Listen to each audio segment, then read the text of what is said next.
Cette affaire choquante a eu lieu en Tunisie. Une jeune femme a été balafrée dans un salon de beauté par son mari à l'aide de sa meilleure amie. Voici ce qu'il s'est passé. Les faits remontent à avril 2024. Ils ont eu lieu pas très loin de Tunis, dans le gouvernorat de l'Ariana. Il s'agit d'un jeune couple marié depuis quelques années. On n'a pas vraiment leurs âges, mais en tout cas, ils ont moins de 40 ans.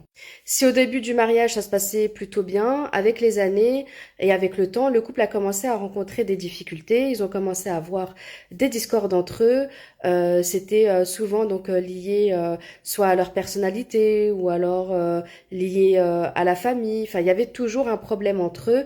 Ils n'arrivaient plus à trouver vraiment de terrain d'entente. Ils n'arrivaient plus voilà, à échanger dans le calme, à essayer de trouver des solutions pour apaiser un peu les tensions. C'était toujours très conflictuel. D'ailleurs, la mariée, donc cette jeune femme, elle se confie quand même à quelques amis, notamment à l'une de ses amies les plus proches, sa meilleure amie, à qui elle raconte un peu les difficultés qu'elle a avec son mari, ses histoires de couple. Donc voilà, elle le parle avec cette personne comme si c'était sa sœur et vraiment elle lui raconte toute sa vie. La meilleure amie, elle est d'un vrai soutien. Voilà, elle est d'une écoute attentive. Elle essaie un petit peu de lui donner quelques conseils. Elle essaie, voilà, de la consoler.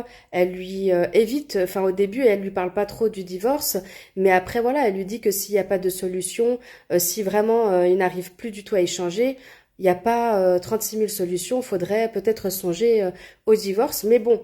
Voilà, c'est juste une idée parmi tant d'autres, mais elle la pousse pas spécialement vers le divorce. Elle évoque le sujet, mais sans vraiment trop insister là-dessus. La jeune femme, elle veut quand même sauver son couple, donc elle pense pas tout de suite au divorce. Elle essaie un peu, voilà, de trouver d'autres solutions.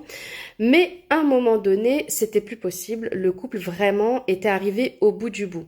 Le couple finit alors par se séparer et donc une procédure de divorce est lancée. La jeune femme quitte donc le domicile conjugal, elle retourne chez ses parents et donc en attendant que le divorce soit prononcé, elle continue à mener un peu sa vie, une vie normale, hein. Elle continue de voir ses proches, de voir ses amis, elle continue de prendre soin d'elle, enfin voilà, la vie continue quoi. Mais le mari, d'un côté, il rumine beaucoup. Son ego en a pris un coup. Pour lui, c'est un échec. Lui, il est encore plus ou moins attaché à sa femme. En tout cas, il veut comme contrôler la situation. Et là, la situation lui échappe un petit peu. Sauf que malheureusement, la jeune femme est très très loin de s'imaginer de ce qui se trame réellement dans son dos. Elle est vraiment à milieu de la réalité. Sauf que la meilleure amie à qui elle a tout confié, c'est-à-dire ses peurs, ses angoisses, son mariage, son divorce, eh bien, c'est pas vraiment une meilleure amie puisque cette personne, elle a tout simplement attendu que le couple se sépare pour entamer une relation avec cet homme. Sauf que la copine, vraiment, elle va continuer à voir sa pote comme si de rien n'était. Elle va continuer à la fréquenter sans aucun scrupule, la regarder droit dans les yeux, vraiment continuer à recueillir un maximum d'informations.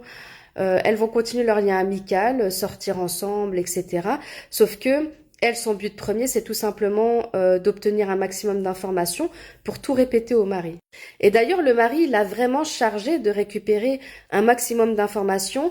Il lui a demandé en fait de surveiller tout simplement sa femme. Donc il fallait absolument qu'elle sache tout de ses faits et gestes, qui elle voit, avec qui elle est, qu'est-ce qu'elle fait, où elle a prévu d'aller, etc. C'était ça en fait son rôle pour après tout rapporter au mari. Un jour, la jeune femme, elle prend rendez-vous dans un salon de beauté, donc voilà, pour prendre soin d'elle, etc. Et évidemment, la copine qui fréquente là son mari, eh bien, elle lui demande, elle prend des nouvelles, enfin, elle lui prend des nouvelles tous les jours, donc elle lui demande ce qu'elle a prévu, etc. Et donc, elle lui dit elle a prévu d'aller dans tel salon de beauté. Donc la jeune fille, elle note dans quel salon elle se rend, etc. Et une fois qu'elle a raccroché le téléphone, elle a tout de suite contacté le mari, donc son amant, et elle lui a raconté que sa femme, sa future ex-femme, a tout simplement rendez-vous à telle heure dans tel salon de beauté. C'est malheureusement ce jour-là que le drame a eu lieu. Donc ce jour-là, la jeune femme, elle est arrivée donc comme prévu, à l'heure prévue dans le salon de beauté. Voilà, elle rentre dedans, elle s'installe, elle est prise en charge par une esthéticienne. Et quelques mètres plus loin, donc il y avait son mari qui était en train de l'épier. Donc lui, il avait toutes les informations qui ont été données par la meilleure amie. Donc il savait exactement à quelle heure elle arriverait et tout. Et donc, il était en train de la surveiller plus loin. Donc, quand elle s'est installée, etc., Là, il est arrivé, il était muni d'un couteau, donc il y a quand même un acte de préméditation. Donc il est venu armé. Il rentre dans le salon et là, il dit aucun mot, il n'adresse pas la parole aux gens qui sont là. Personne n'a vraiment compris ce qui s'est passé sur le moment parce que c'est déjà elles ont vu un homme débarquer dans un salon de beauté, donc ça se fait pas trop. Enfin, c'est pas un lieu pour les hommes, donc du coup, ça les a un peu surprises, les femmes qui étaient présentes. Et donc personne n'a réussi à réagir sur le moment. Et il se dirige vers sa femme qui elle-même aussi était un peu perdue.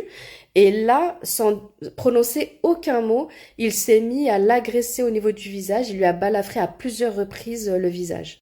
Là, la jeune femme, bien sûr, elle s'est mise à se débattre, à hurler, à crier. Les femmes qui étaient présentes, donc les autres clientes qui étaient là dans le salon, elles ont pris peur, elles ont aussi hurlé, elles sont toutes sorties du salon.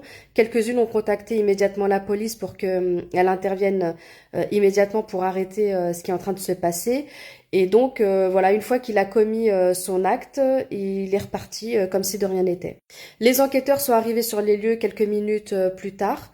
Et bien sûr, donc la jeune femme, heureusement, elle n'est pas décédée, mais elle était très très blessée. Elle a été complètement amochée. Son visage, il était complètement en sang, donc elle a été prise immédiatement en soins à l'hôpital. Et bien sûr, elle pouvait parler, donc elle a tout de suite dit aux enquêteurs que c'est tout simplement son mari qui l'a balafré. Les enquêteurs n'ont pas eu beaucoup de mal à retrouver le mari, qui était tout simplement pas allé très loin, il n'était pas très loin du quartier, donc ils l'ont interpellé et donc ils l'ont emmené immédiatement au commissariat pour être interrogé. Lors de l'interrogatoire, le jeune homme, il a tout balancé, donc il a raconté qu'ils étaient en procédure de divorce. Il a aussi raconté qu'il a une relation avec la meilleure amie de sa femme et qu'elle est également dans le coup puisqu'il l'avait chargée tout simplement de surveiller tous les mouvements de sa femme et que c'est elle qui l'a alerté pour dire que sa femme était dans ce salon de beauté.